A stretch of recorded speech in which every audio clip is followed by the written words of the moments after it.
Miércoles Internacional. En Berlín se presenta exposición del pintor renacentista Donatello.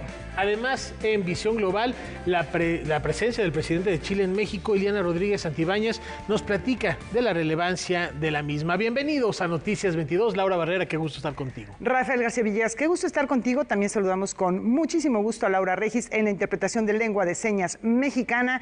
Y vamos a darle a Rafa porque hay mucho que compartir con nuestro público en esta hora cultural. En efecto, y vamos a arrancar con un reconocimiento para un personaje cuyo nombre es sinónimo de música y que ha trascendido las fronteras con su arte. La vida del violonchelista Carlos Prieto está repleta de bellas coincidencias. Ayer por la noche, en pleno día de Santa Cecilia, patrona de los músicos, la Universidad del Claustro de Sor Juana le otorgó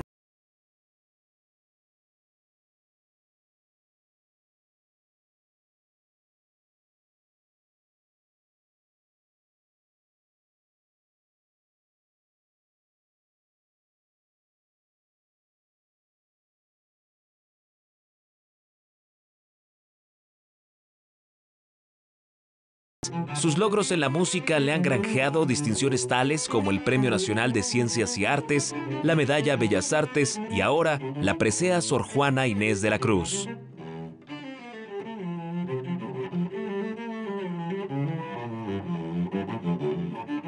Hasta el día de hoy he tenido la fortuna, por los años que he vivido, de recibir un buen número de premios.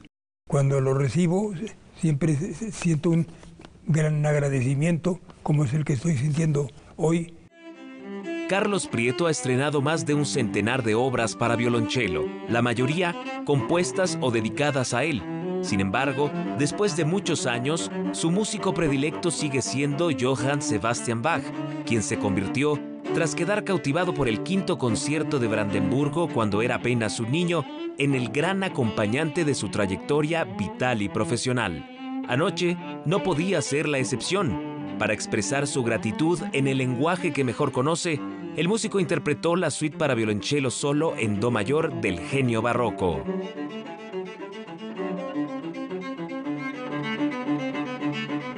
Creo que entre las múltiples obras que se han compuesto para violonchelo, y en particular para violonchelo solo, nadie ha superado las 6 suites de Bach para violonchelo solo. Carlos Prieto se ha unido a un grupo selecto de personalidades que han recibido la presea Sor Juana Inés de la Cruz, en el que se encuentran Margot Glantz, Elena Poniatowska, Fernando del Paso y Leonora Carrington, entre otros. En poco más de un mes el maestro cumplirá 86 años y tiene claro cómo quiere celebrarlo. Pues lo que me gustaría hacer es seguir haciendo lo mismo. Sí, me gustaría mucho seguir estrenando nuevas obras de compositores de todo el mundo. Me gustaría seguir tocando no solamente en mi país, en México, sino en todo el mundo.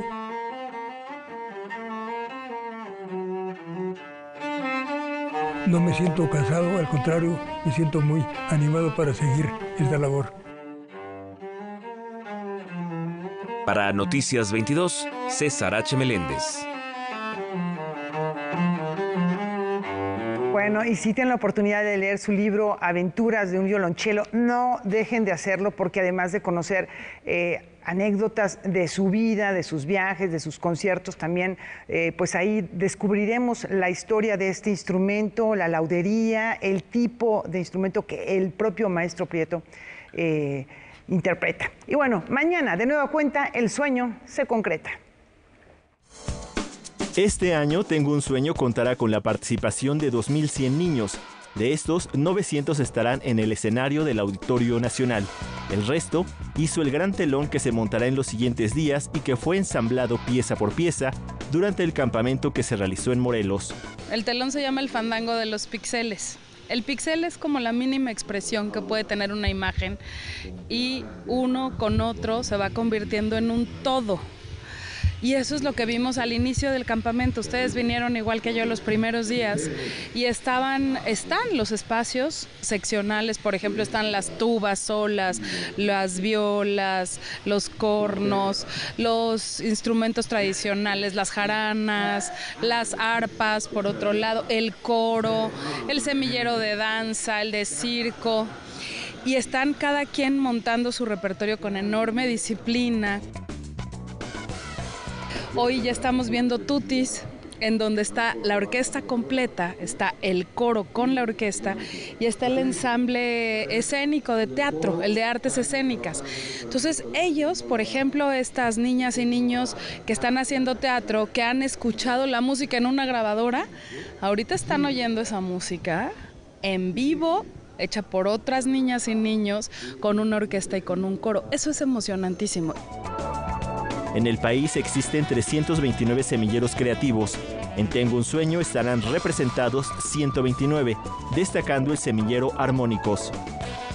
Ellos a través del arte pues están venciendo alguna, podría llamarse discapacidad en algún sentido, algún tema neuronal o de autismo o de algún tipo de condición que no son enfermedades, son condiciones distintas, todos somos distintos, ellos son distintos en su manera de desarrollar ciertas capacidades intelectuales, pero el arte no conoce eso, el arte da la posibilidad de que cualquier persona pueda acceder y sensibilizarse y les ayuda a convivir de otra manera. Ellos van a ser parte de Tengo un Sueño. El año pasado lo fueron a través de un video, ahora van a estar en presencial. Tengo un Sueño se llevará a cabo el 24 de noviembre en el Auditorio Nacional. La transmisión en vivo podrá verse a través de Canal 22, pero para los que asistan se les invita a regalar un juguete para los niños de la montaña de Guerrero. Noticias 22, Alberto Aranda. Bueno, ya lo escucharon, mañana la transmisión en vivo por esta señal a partir de las 18:50 horas, motivo por el cual no los acompañaremos, no nos reunimos mañana, pero vamos a disfrutar de este concierto Tengo un Sueño. ¿Y de qué va? ¿Quiénes van a estar en el escenario? Les platicamos a continuación. Este año Tengo un Sueño tiene varios cuadros, pero todos giran en torno a la defensa de los derechos culturales, la diversidad cultural, el reconocimiento a la población afrodescendiente y el tema identitario. Es un programa muy complejo. Podríamos decir que está dividido en 3 bloques. El hilo conductor de esos 3 bloques lo lleva nada más y nada menos que Maribán Martínez, uno de nuestros artistas invitados, que estará interactuando con diferentes semilleros de teatro, de títeres, de literatura, para ir entrelazando los diferentes momentos. El primer bloque participa como, digamos, elemento que podría identificar este primer bloque, una orquesta sinfónica de 150 niños, niñas y jóvenes, además del Coro Nacional Comunitario de 160 integrantes. Y en este primer bloque ustedes podrán escuchar desde Alas a Malala, donde tendremos como artista invitada a Elisa Carrillo, quien junto con el Semillero Nacional de Danza han preparado una coreografía precisamente para esta maravillosa obra. Después, en el escenario del Auditorio Nacional, se escuchará la música de Francisco Gabilondo Soler Cricri y podremos ver la participación de un semillero muy especial. En este número participan el grupo Pía Armónicos, que es nuestro semillero para atención a niños, niñas y jóvenes con trastornos de neurodesarrollo y que han hecho un trabajo maravilloso con esta pieza. Y después se cierra el bloque de Cricri con el baile de los muñecos, donde Maribán junto con el semillero de títeres también tienen una participación. Inmediatamente después damos paso al número de lo que podríamos catalogar de la música tradicional mexicana.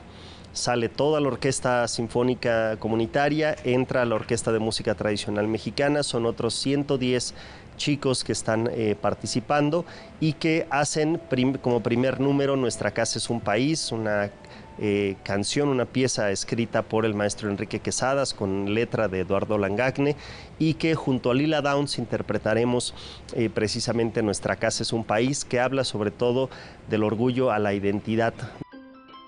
Tengo un sueño continúa con la presencia de Mono Blanco y su son jarocho, quienes interpretarán el poema Me gritaron negra, de Victoria Santa Cruz.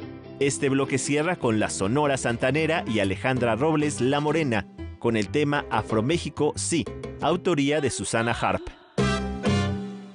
Y finalmente el tercer bloque, cambiamos de agrupación, sale toda la Orquesta de Música Tradicional Mexicana y entra la Banda Nacional Comunitaria para hacer como primer número La Gran Puerta de Kiev, de los cuadros de una exposición de Mussorgsky. Inmediatamente después damos paso a la participación de Laila June, una cantante estadounidense, pero que ha hecho muchísima música en reconocimiento a los pueblos originarios. El cierre estará a cargo de los Semilleros de Lenguas Indígenas, de Rap, Títeres y Circo, acompañados de Horacio Franco, Mare Advertencia Lírica y la compañía 31 Minutos.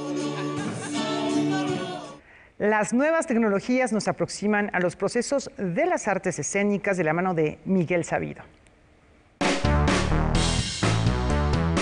El sitio Museo Digital Los Trabajos y los Días de Miguel Sabido es un esfuerzo del dramaturgo por poner a la disposición del público el acervo que ha reunido a lo largo de su carrera.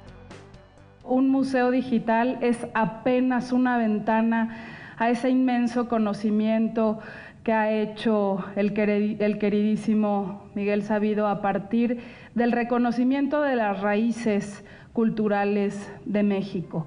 Y ahora, siendo congruente con su espíritu revolucionario y generoso, lo pone para que México tenga acceso a esta sabiduría plena. Por eso todos los reconocimientos son pocos para Miguel Sabido. Son 117 horas de grabación en videotape. 117 horas son muchas. La primera sección está dedicada a probarle a México que tuvo un gran teatro maravilloso, importantísimo, uno de los más importantes del mundo, al nivel del griego, al nivel del español, del inglés, porque cambió la vida de millones de personas. En el sitio, el cual ya puede ser consultado, contiene el teatro de ceremonias, que se presentó en distintas lenguas originarias y que ahora podemos volver a ver. La tercera parte es el siglo XX, el siglo de oro de la cultura mexicana, con los testimonios invaluables de personas que fueron protagonistas en ese siglo. ¿Qué les diré yo? Elena Poniatowska, el doctor León Portilla, que ya murió el doctor, López Austin, que murió, Eduardo Lizalde, Rosenda Monteros, Matos Moctezuma, López Tarso, 30 de los sobrevivientes del siglo XX, para reflexionar qué hicimos bien los mexicanos en el siglo XX, que tuvimos esta explosión de cultura maravillosa. El teatro ritual popular mexicano, el teatro evangelizador de los franciscanos, el teatro político para adoctrinar a los pueblos originarios, el teatro catequista de los jesuitas y los textos de las obras de Miguel Sabido también se pueden encontrar en este sitio. La cuarta parte es mi obra personal. Metí el mural de la historia de México, que tiene una característica. Son 7 obras hechas desde el punto de vista de la mujer. La primera, Juana la Loca, que fue la primera reina de México, no Isabel la Católica. Luego la Malinche, por supuesto, luego la Virgen de Guadalupe, luego Sor Juana, luego la Corregidora, Carlota y una soldadera. Noticias 22, Alberto Aranda. Antes de la pausa, los invitamos a que asistan mañana a la presentación del libro Chabela Vargas entre García Lorca y Pedro Páramo, de María Cortina, que tendrá lugar en el Tenampa de la Plaza Garibaldi. La cita es mañana jueves a las 6 de la tarde. Con esta invitación nos vamos a una muy breve pausa.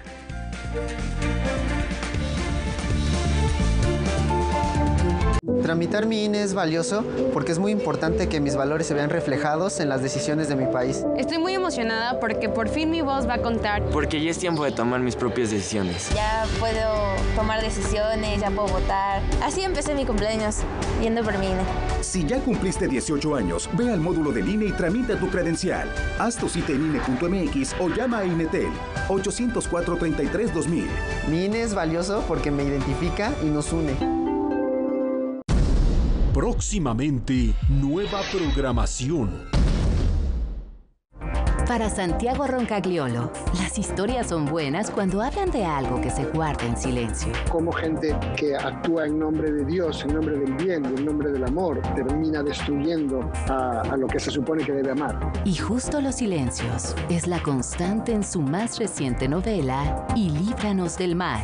Ha habido casos de abuso de la Iglesia Católica, las víctimas han tenido muy difícil denunciar. Cuando la gente no quiere que hables de algo, es de eso de lo que hay que hablar. Santiago Roncagliolo, segunda parte, Tratos y retratos con Silvia Lemus. Nuevo capítulo, miércoles 22 horas.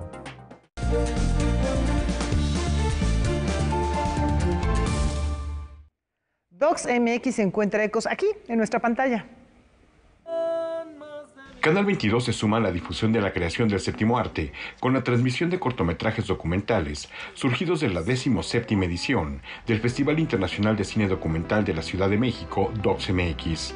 Nuestra pantalla transmitirá el próximo viernes 25 y sábado 26 de noviembre, dentro de Cinema 22, a las 22:30 horas, segmentos clásicos del reto CDMX y de voto por corto. El viernes 25 de noviembre se transmitirán clásicos del reto CDMX, dentro del cual se incluyen la rodada Patachín de David Ferreira, Solo pase la persona que se va a retratar de Roque Ascuaga, Pequeños cineastas de Cuauhtémoc Juárez, 16-9 de León Hipocuta, Las escaleras de David Esteban Quirós y Besos en el Zócalo de Maida Hals. Clásicos del reto CDMX es un concurso que alienta la producción documental de jóvenes creadores.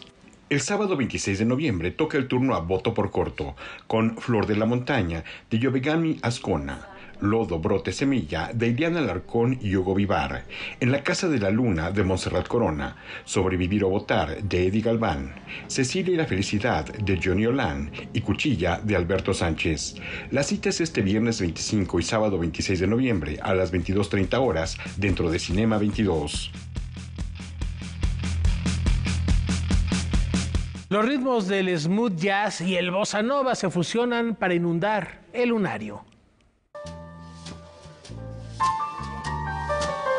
Durante los últimos meses, la cantante argentina Karen Souza ha estado trabajando en lo que será su sexto disco de estudio. Paralelamente, ha realizado algunas colaboraciones musicales con artistas que no se desenvuelven en el ámbito del smooth jazz y la bossa nova, donde ella ha destacado desde que participó en el primer disco de la saga Jazz and 80s hace más de una década. Una de esas colaboraciones dio como resultado su primera canción en español, a la que decidió titular Güerita, en alusión a la forma cariñosa con la que se refieren a ella en nuestro país. Es una canción muy a pedido de mi público mexicano, ¿no? Me venían pidiendo hace tiempo una canción en español, una colaboración con un artista mexicano y una canción que hable un poco, ¿no?, de este amor con México. En complicidad con el tiktoker tapatío conocido como El Güey Coyote, la cantante incursiona por primera vez en los ritmos del bolero y el cha-cha-cha. Pero así como un día me animé al jazz, hoy me animo a nuevos géneros y la verdad que me divierte muchísimo y como bien decías, hay mucha aceptación. Mañana por la noche, Karen Souza se presentará en el Lunario del Auditorio Nacional con un repertorio acorde con los estilos y ritmos latinos en los que está interesada actualmente. El concierto incluirá lo mismo temas de su disco Language of Love de 2020 que canciones emblemáticas de su trayectoria, como sus versiones jazzísticas de Creep y Every Breath You Take.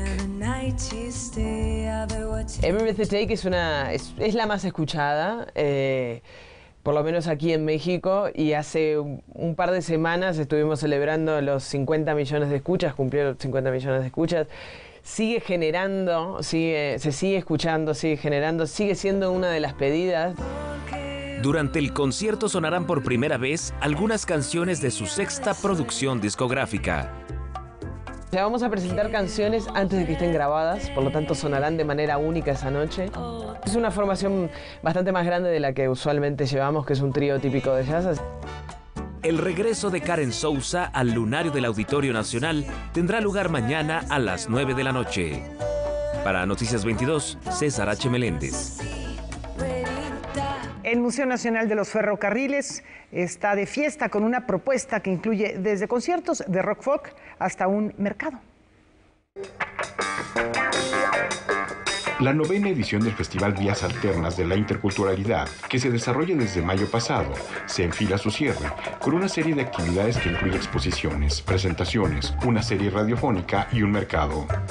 La primera que tenemos contemplada, es la apertura de una exposición. Se llama Puebla York y es una exposición bastante interesante de collage que tiene mucho que ver con ubicar a los pobladores, a las personas originarias del estado de Puebla que viven en Nueva York. Entonces, porque el festival en sí tiene como objetivo llamar la atención sobre el tema de movilidad e interculturalidad humana. La muestra Estación Puebla York, Brooklyn Immigrant Street, está compuesta de collages y paisajes sonoros, obra de Naur Rodríguez y Kobayashi, y estará abierta a partir del 24 de noviembre en el Museo Nacional de los Ferrocarriles Mexicanos en la ciudad de Puebla. Tenemos el estreno de la segunda temporada de la serie radiofónica Identidades, historias de migración que nos unen. Esta serie se ha dedicado a rescatar los testimonios de mujeres refugiadas en México que provienen del Triángulo Norte de Centroamérica, específicamente de Honduras, Guatemala y El Salvador, pero también del Caribe. Tenemos también mujeres colombianas, venezolanas que están dando su testimonio. La violencia de género en voz de mujeres refugiadas en nuestro país se podrá escuchar en una serie radiofónica transmitida por 10 estaciones, entre ellas Radio Educación, y también disponible a través de Spotify a partir del 25 de noviembre. Nuestra jornada cultural, donde vamos a tener ya la parte de las presentaciones artísticas, vamos a llevarla a cabo el próximo domingo 27 de noviembre. Y tenemos toda la parte cultural, las presentaciones artísticas, pero tenemos también un mercadito intercultural que se va a estar llevando a cabo ese mismo día. Migrantes mazatecos reunidos en la banda Hueventones, el rock folk de Pórtico Mictlán, Rocker Coatl de Puebla y Chan Santa Roots de Yucatán se presentarán este domingo 27 de noviembre a partir de las 12 horas. Las actividades presenciales se llevarán a cabo en el Museo Nacional de los Ferrocarriles Mexicanos en la capital poblana. Noticias 22, Víctor Gaspar. Uno de los mayores exponentes del Renacimiento italiano tiene por primera vez su propia exposición en Alemania. La Pinacoteca Gemäldegalerie de Berlín presenta una exposición de Donatello, la cual permite a los visitantes, a través de una impresionante colección de obras, redescubrir este talento, esta genialidad del artista. Y para más detalles nos contactamos con Valentina Torrado de nuestro canal aliado Deutsche Welle. Valentina, adelante. Hola, es un gusto saludarlos desde Berlín. La Pinacoteca Gemäldegalerie de Berlín, ubicada en el Kulturforum, presenta por primera vez una exposición de una colección de obras de Donatello, uno de los fundadores del Renacimiento artístico italiano. La muestra, titulada Donatello, creador del Renacimiento, estará abierta al público hasta principios de enero y representa una gran perla artística en la agenda cultural de la capital alemana en este momento. La genialidad y versatilidad del escultor florentino del 1400 se ven plasmadas en una cuidadosa elección de alrededor de 90 obras que dialogan con pinturas de contemporáneos como Masaccio, Fra Filippo Lippi y Andrea Mantegna, obras representativas del Renacimiento italiano que nunca antes habían mostrado juntas. Esta gran exposición fue posible gracias a una cooperación única entre los Museos Nacionales de Berlín y la Fundación Palazzo Strozzi y el Museo del Bargello de Florencia, así como el Victoria y Alberto de Londres. Numerosas piezas expuestas dan testimonio de la extraordinaria productividad e imaginación del escultor y son consideradas obras maestras del Renacimiento italiano. Predomina la iconografía cristiana. Los bajorrelieves de mármol muestran una imagen completamente nueva de la Virgen María y el Niño Jesús, así también como las esculturas en terracota y estuco. Cristo en la cruz, una pieza en bronce de 1,80 m, es una de las obras más impactantes de la exposición. Tanto esta escultura como el relieve en bronce del altar del burro que decora el altar de la Basílica de San Antonio de Padua fueron traídos directamente desde la Basílica de la ciudad italiana de Padua a Berlín. Las obras expuestas dan testimonio de la versatilidad de técnicas y a la vez la libertad en la experimentación con variedad de materiales. Algunos historiadores coinciden en la idea de que Donatello fue un revolucionario en la práctica artística de su época en cuanto a las innovaciones técnicas utilizadas, por ejemplo, en el empleo de la construcción matemática de la perspectiva en relieve o en la expresión de emociones humanas. Pero también la mezcla de realismo e idealismo marcaría el comienzo de un nuevo mundo visual en la historia del arte. Gracias por su atención. Me despido de ustedes hasta la próxima semana. Valentina Torrado, de DW. Gracias, Valentina, por traernos esta información. Esta noche en Debate 22 les presentamos una reflexión sobre el estado de la niñez en la sociedad contemporánea. Acompañan a Kimberly Armengol, la líder senior de migración de Save the Children, Mónica Cervantes, y el coordinador de incidencia política para la protección de la niñez, José Lugo. No se lo pierdan al término de este espacio informativo. Una muy breve pausa.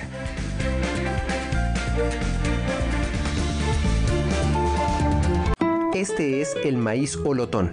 Algunos lo llaman la planta maravillosa o el maíz del futuro. Para los científicos es el santo grial en lo que a fijación del nitrógeno se refiere. En 2018, la Universidad de Wisconsin y la transnacional Mars publicaron un estudio sobre la capacidad del olotón para tomar nitrógeno del aire y autofertilizarse. Es una hechura de los productores de Mesoamérica, pero ya la amplificación del carácter es una hechura de los productores mijes. Ha estado implicado el trabajo de generaciones y generaciones de campesinas y de campesinos que han ido seleccionando, por ejemplo, las plantas que cumplen con ciertas características. Esta cualidad se debe a la simbiosis única con un grupo de bacterias captadoras de nitrógeno, las cuales viven en una especie de mucosidad secretada por sus raíces aéreas. Llegar a esto implicó miles de años en los que indígenas de la Sierra Mije sembraron y resembraron esta semilla para llegar del teocintle, el antepasado del maíz, al olotón, variedad que crece solo en ciertas zonas de Oaxaca y Chiapas por sus condiciones de suelo y clima. Mediante este sistema de raíces adventicias, con este maíz olotón se puede fijar hasta el 80% del requerimiento total de nitrógeno de las plantas. A esto se le llama mejoramiento genético autóctono. Pese a ser resultado de un saber milenario, investigadores estadounidenses y grandes capitales buscan patentarlo, algo que podría considerarse biopiratería. Pues sigue siendo inmoral, ¿no? En el sentido de que tiende a la enajenación o a la privatización de un bien común para el beneficio de unas pocas personas. Se calcula que al año el mundo invierte $200.000 millones en fertilizantes nitrogenados, lo que permite intuir el volumen de ganancias que se podrían obtener si esta capacidad del olotón, que por ahora solo funciona en condiciones geográficas específicas, pudiese transferirse a otras variedades y regiones. Por ello, diversas instituciones, incluida la UNAM, participan en un proyecto CONACYT que busca describirlo a detalle para registrarlo en el Catálogo Nacional de Variedades Vegetales y concederle la autoría intelectual a los productores mijes.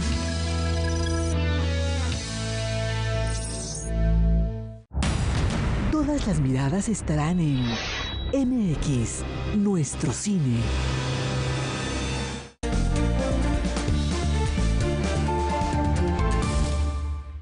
Es momento de echar un vistazo al acervo de Canal 22. Veamos qué se encontró esta semana nuestro compañero José Antonio Hernández. Adelante.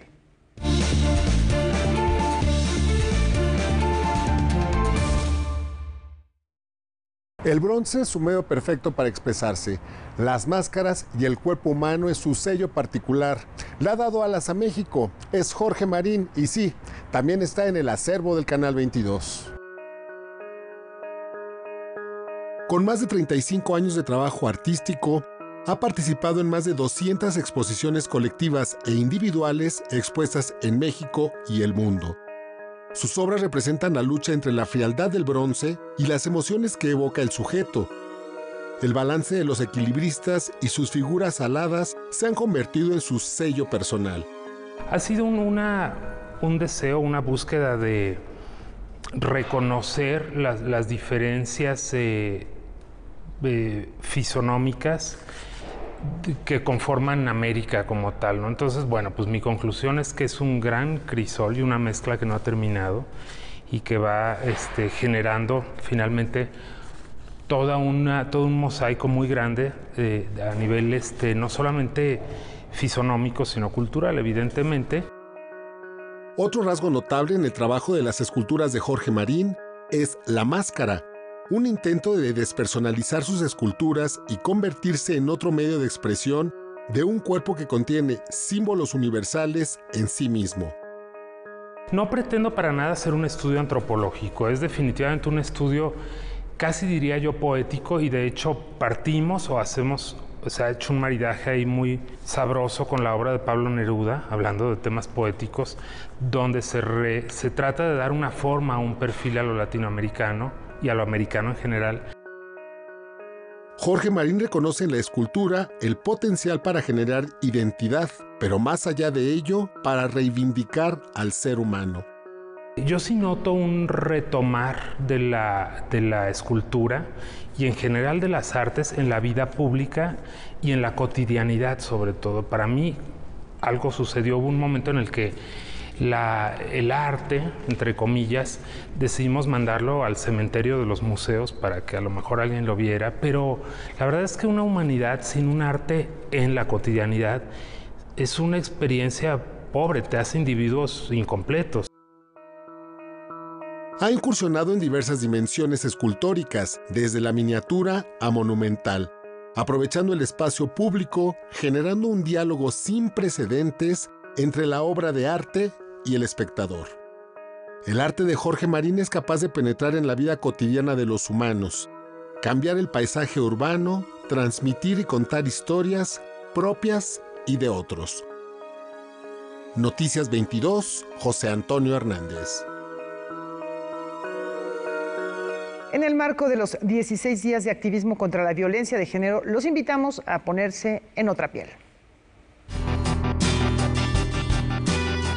Visibilizar las agresiones que sufre el género femenino en la sociedad es uno de los propósitos de la obra del artista Aisha Skoniga, que en el contexto del Día Internacional de la Eliminación de la Violencia contra la Mujer presenta la exposición En otra piel.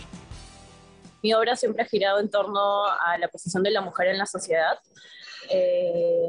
tanto los grandes problemas que hay como las simples situaciones que aún tenemos que pasar por el simplemente hecho de ser mujeres. Desde hace más de una década, la artista peruana le da voz a las mujeres para contar sus historias con sus piezas. Cuestiona a la sociedad y provoca la reflexión con el objetivo de generar un cambio. Tengo un proyecto personal sobre la trata de personas en la Amazonía peruana a raíz de la minería ilegal. Cómo estas entidades ilegales arrasan completamente con la Amazonía, pero el problema, aparte de ambiental, es de que en esos campamentos hay miles de mujeres totalmente esclavas sexuales, ¿no? Su obra parte de la fotografía, que transfiere a un lienzo para intervenirle con diversas técnicas. También realiza instalación. Parto de algo estético, que visualmente es estético, pero siempre juego con la ironía, donde si es que realmente observas bien, puedes ver, hay algún indicio de que algo no está bien, ¿no? Entonces juego también con esa dualidad o esa ironía, ¿no? Esta muestra se realiza en colaboración con el Instituto Nacional de Transparencia, Acceso a la Información y Protección de Datos Personales. Podrá visitarse hasta el 27 de noviembre en el Museo de la Mujer. Noticias 22, Óscar Cortés. El séptimo arte también se suma a la causa del Día de la Eliminación de la Violencia contra la Mujer. Aquí está el reporte.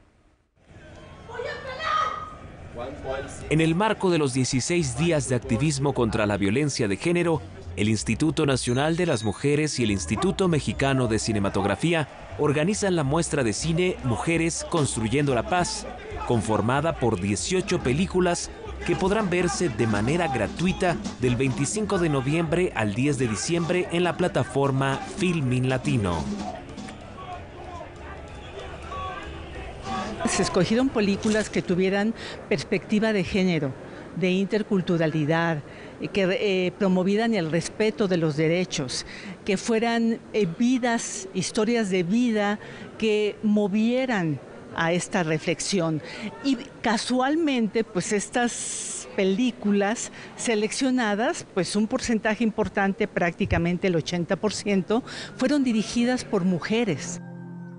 Cada película, situada en territorios y contextos muy distintos entre sí, refleja a su manera la ruptura de los estereotipos de género y las luchas colectivas e individuales que han encabezado las mujeres de nuestro país en asuntos como la defensa del territorio, la búsqueda de justicia y la preservación y transmisión de conocimientos ancestrales. Algunas de estas cintas son La Guerra de los Partos de Janet Jarman, Semillas de Guamúchil de Carolina Corral y La Revolución de los Alcatraces de Luciana Kaplan. A la par de la muestra que sucederá en el mundo digital, la Cineteca Nacional proyectará 6 de las 18 películas en su foro al aire libre. Invitamos a todas y todo el auditorio, a todas las personas que nos están escuchando, a que vean esta gama de 18 películas que ustedes pueden escoger el título que más les atraiga y que después las comenten, reflexionen.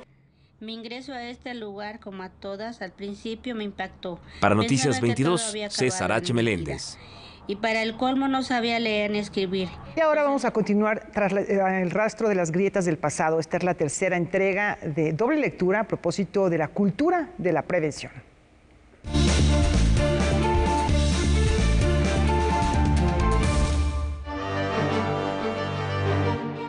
La cultura de la prevención de desastres se basa en el hecho de que los propietarios de un inmueble son los responsables de la seguridad de este.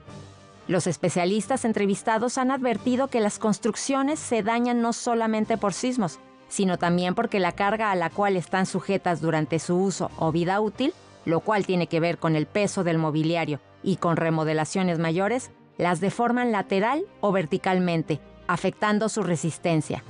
Los cambios de cargas también dañan las construcciones cuando se alteran los elementos de soporte.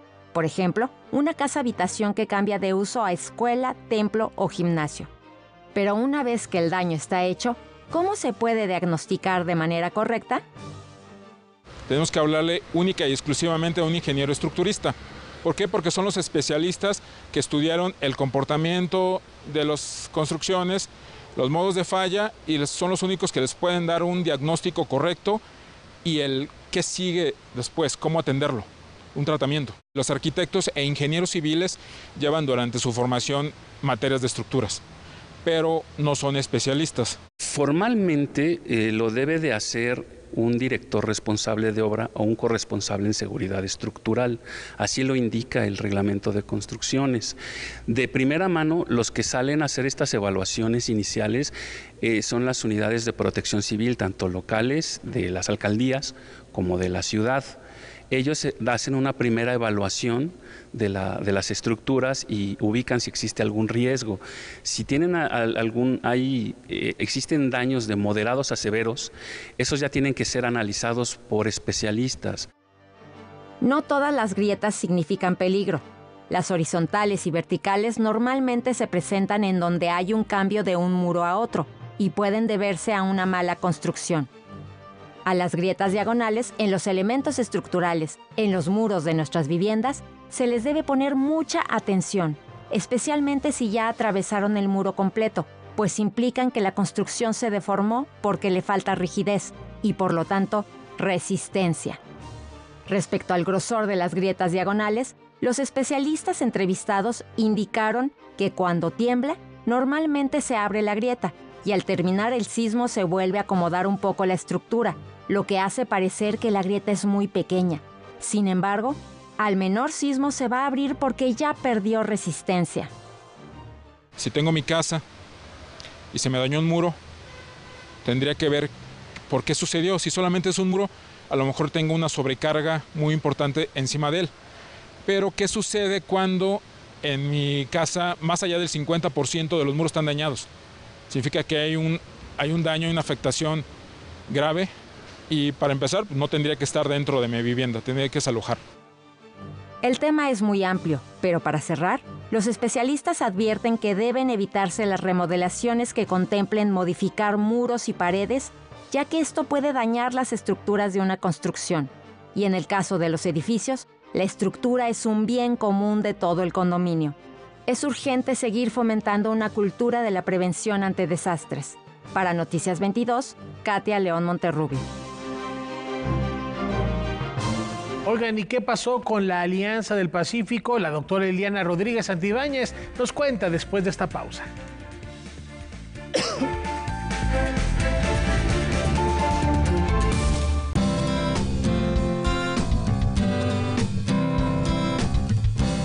Como audiencia, tienes derechos. Debes conocerlos para poder ejercerlos y ser parte de los televidentes críticos y participativos. Es muy importante que sepas que, para facilitar el acceso a las personas con discapacidad, la televisora ofrecerá en su programación servicios de subtitulaje y por lo menos un noticiero con lengua de señas mexicanas. Para más información, consulta la página de defensoría.canal22.org.mx.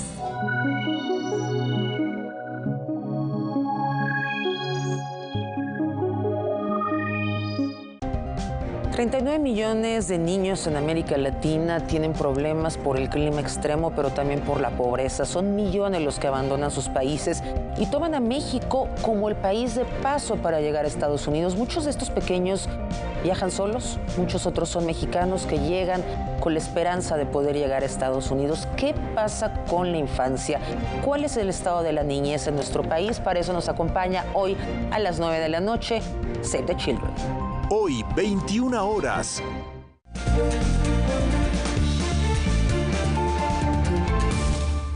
La Patria Grande encuentra resonancias en el Teatro de la Ciudad Esperanza Iris.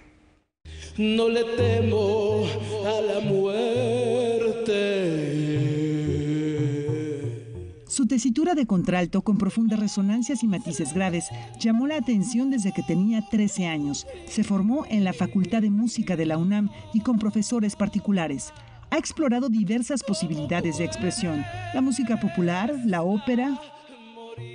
Es una voz particular. Además, también los papeles protagónicos en la ópera generalmente le tocan a las sopranos, que son voces maravillosas, que admiro.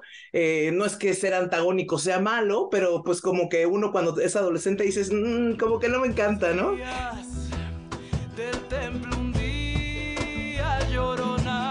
Por el contrario, halló más libertad y posibilidades creativas en el canto latino. Hubo un punto en que me di cuenta que me encantaba la música popular y a mucha honra, ¿no? Y la poética latinoamericana, etcétera, etcétera. Y me conecté mucho por esos rumbos.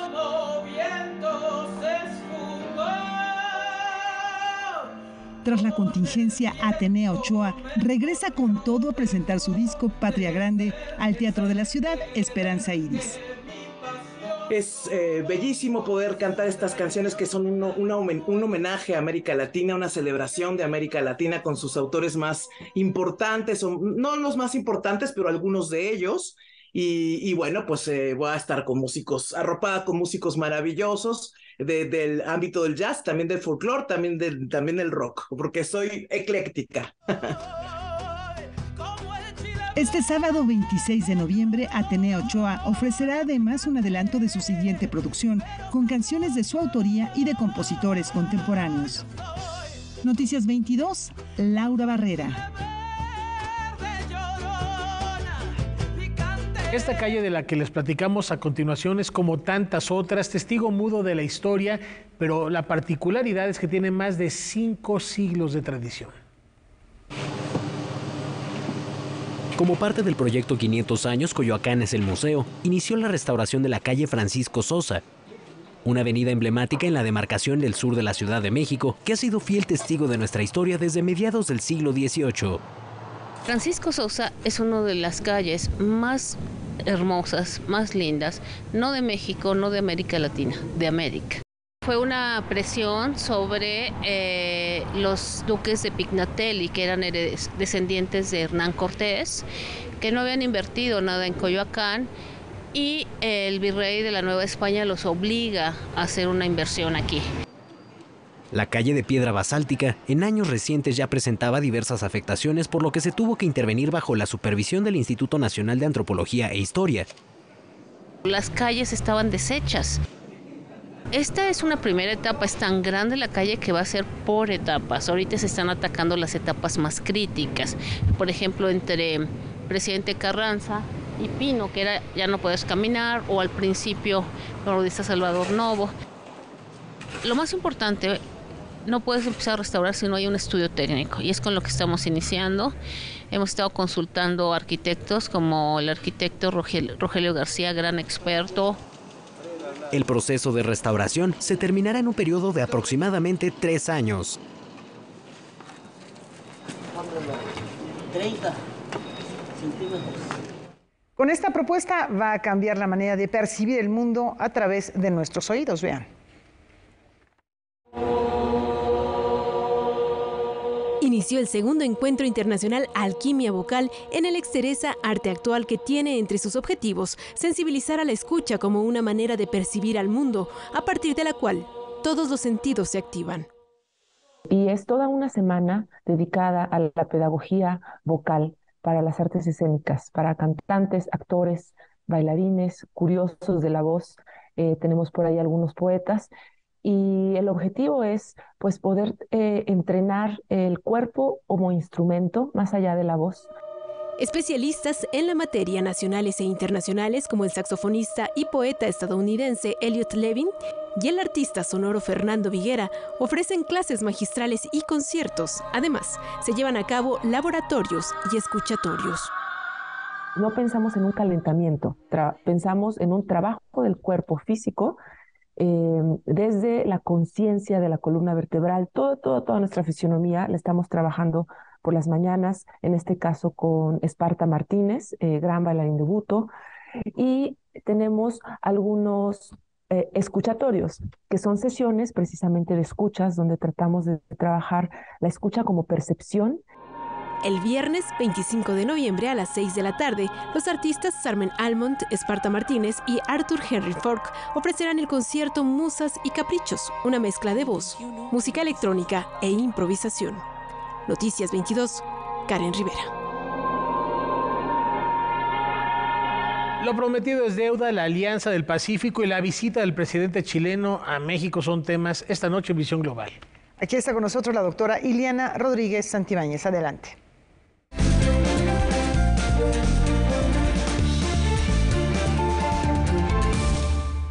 Pues buenas noches y vámonos a la vuelta al mundo en Visión Global en menos de 10 minutos.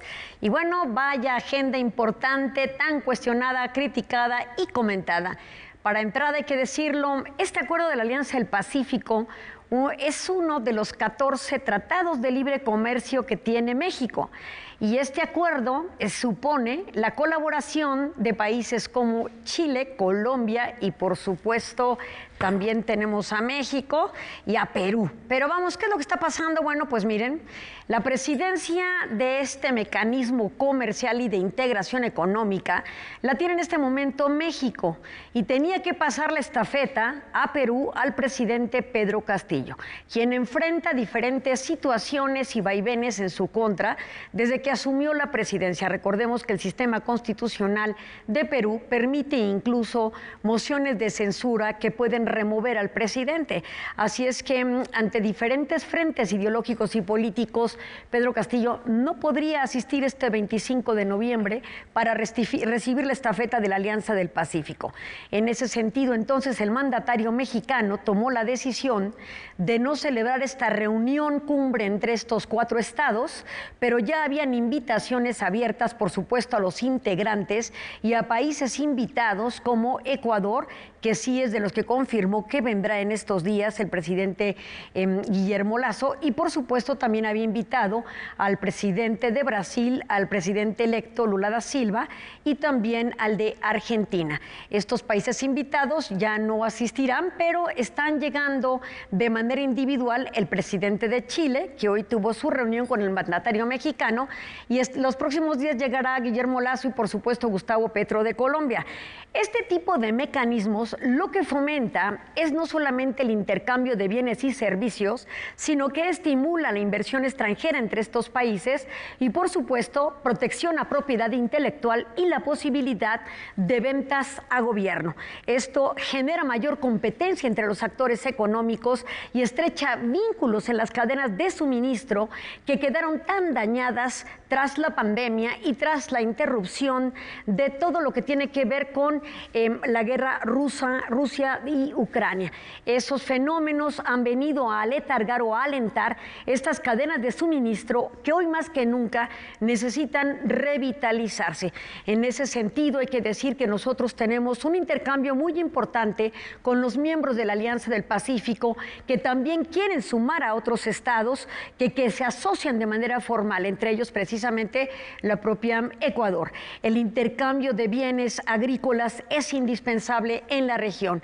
La región por sí misma tiene el 41% del Producto Interno de Bruto, esto es lo que representa básicamente, es considerada en su alianza como la octava economía del mundo y tiene un mercado superior a los 240 millones de habitantes, es decir, son territorios potenciales para que México y estos países puedan hacer negocios y estimular, por supuesto, una economía más sólida, donde no dependamos tanto de nuestro principal socio comercial como lo es Estados Unidos a partir del tratado México-Estados Unidos-Canadá. Por eso, la importancia de que estas reuniones, aunque no se hayan suscitado en un marco tan amplio como era este foro del 25 de noviembre, se sostenga en estas relaciones de manera bilateral e individualizada. Ahora bien, Pedro Castillo no puede salir de Perú porque el Congreso no le otorgó el permiso para abandonar el territorio.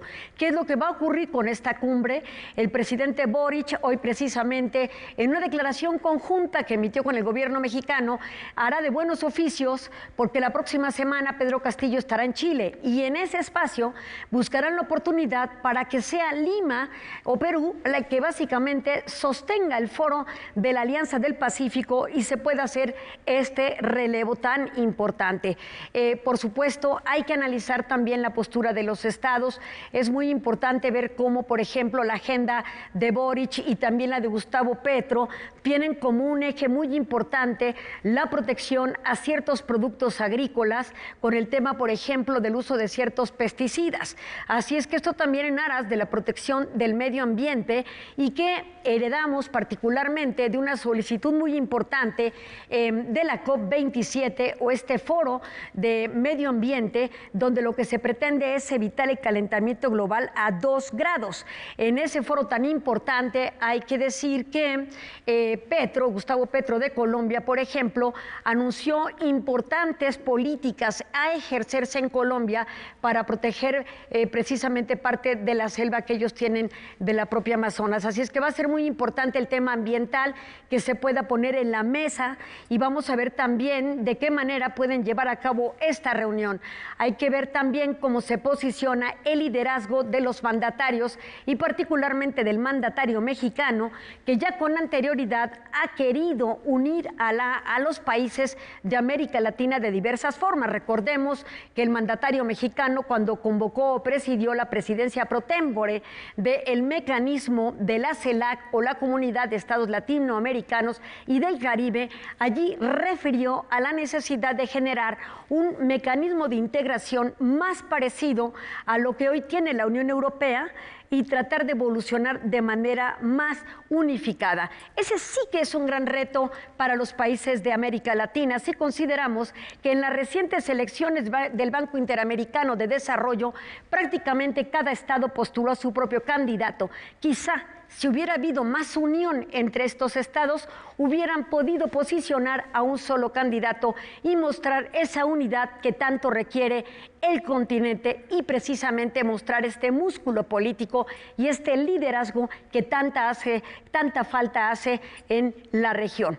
Esto es un poco el panorama de lo que estamos viendo, pero que no se nos olvide que México no solamente parte de la Alianza del Pacífico, igual que Chile, también es parte del Tratado de Integración Progresista y Asociación Transpacífica. Y aquí hay países también de Asia donde también están economías muy sólidas como la de Japón y la de Singapur. Lo que no hay que perder de vista es que el tema del Pacífico está reposicionándose, generando grandes competidores y donde México es un jugador muy activo.